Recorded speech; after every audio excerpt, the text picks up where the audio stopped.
कानपुर, नागपुर, जबलपुर, जयपुर, ये दोस्तों हमारे कुछ बड़े शहरों के नाम हैं। पर क्या आपने गौर किया है इन सब में कुछ कॉमन है?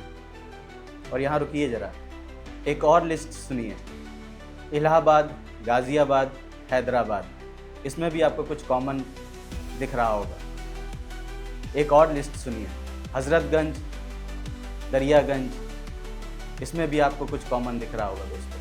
हाँ, आपने बिल्कुल सही समझा। पुर, बाद और गंज, इन कुछ शब्द जो मैंने बताए इनमें कुछ कॉमन मिलेगा आपको। तो आज दोस्तों हम जानेंगे अपने इतिहास को, अपने शहरों के नाम, क्योंकि शहर के नाम मात्र एक शहर के नाम नहीं है, इसमें एक इतिहास छुपा है। क्योंकि अगर इतिहास को नहीं जानेंगे आप तो अपने आप को कैसे जानेंगे। नमस्कार दोस्तों, स्वागत है आपका ट्विडो इंडिया न्यूज़ नेटवर्क पे। आप देख रहे हैं हमारा विशेष कार्यक्रम ऑर्कुट। तो दोस्तों हम सबसे पहले शब्द पे आते हैं, पुर। ये शब्द दोस्तों एक संस्कृत शब्द है जिसका मतलब होता है किला या शहर। इस शब्द का जिक्र दोस्तों हम लोग को हमारे सबसे पुराने ग्रंथ ऋग्वेद में मिलता है, जो कि लगभग 3500 वर्ष पुराना है और सबसे प्राचीन है। ऋग्वेद में दोस्तों पुर उस जगह के लिए यूज़ होता था जहाँ पे किला होता था या शहर होता। अगर हम बात करें प्राचीन काल के दोस्तों, तो कई शहरों के नाम में पुर लगा हुआ करता था। जैसे अगर महाभारत के काल की बात करें तो हस्तिनापुर था।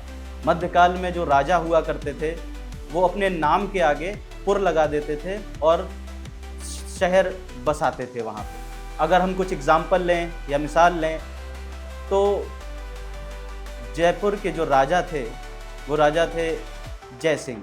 उन्होंने अपने नाम के आगे पुर लगाया और इसी तरह जयपुर नाम रखा गया और वहाँ शहर बसाया गया।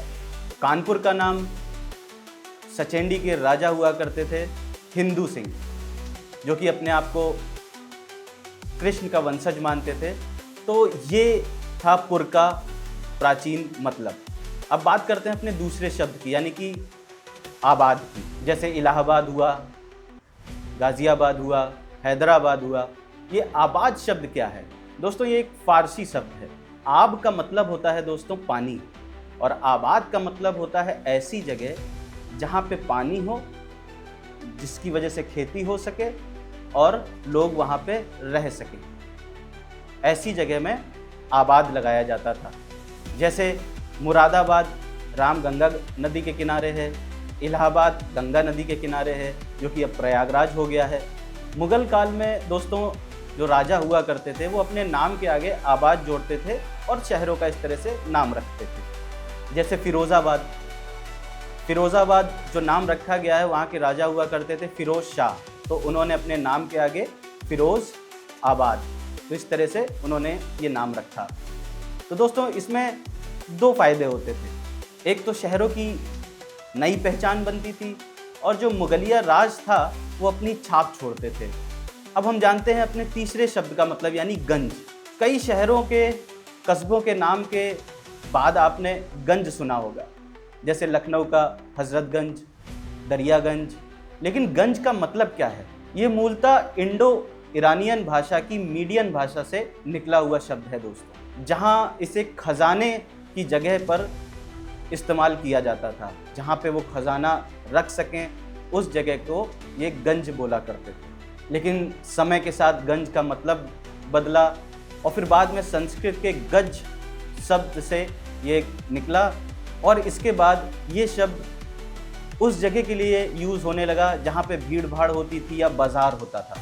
जैसे दिल्ली का दरियागंज, जो कि यमुना के किनारे होने की वजह से वहाँ पे बाज़ार लगता था, या डिप्टीगंज, जहाँ आज भी बर्तनों का बहुत बड़ा बाज़ार लगता है। तो दोस्तों आज आप जान गए, पुर का मतलब होता है किला, आबाद का मतलब होता है वो जगह जहाँ पानी हो, पानी का किनारा हो और वहाँ पे लोग बस सकें। गंज का मतलब होता है बाज़ार। दोस्तों हमारे शहरों के नाम मात्र एक नाम नहीं है, इसमें इतिहास छुपा है, और अगर हम अपने इतिहास को नहीं जानेंगे तो हम अपनी संस्कृति को भी नहीं जान पाएंगे। आपके शहर के नाम के बाद क्या लगा है कमेंट करके बताएं। आज का ये वीडियो आपको कैसा लगा कमेंट करके बताएं। आप ये वीडियो कहाँ से देख रहे हैं वो भी कमेंट करें। आज के लिए बस इतना ही। मैं फिर जल्दी आपसे मिलूँगा, तब तक के लिए जय हिंद, जय भारत।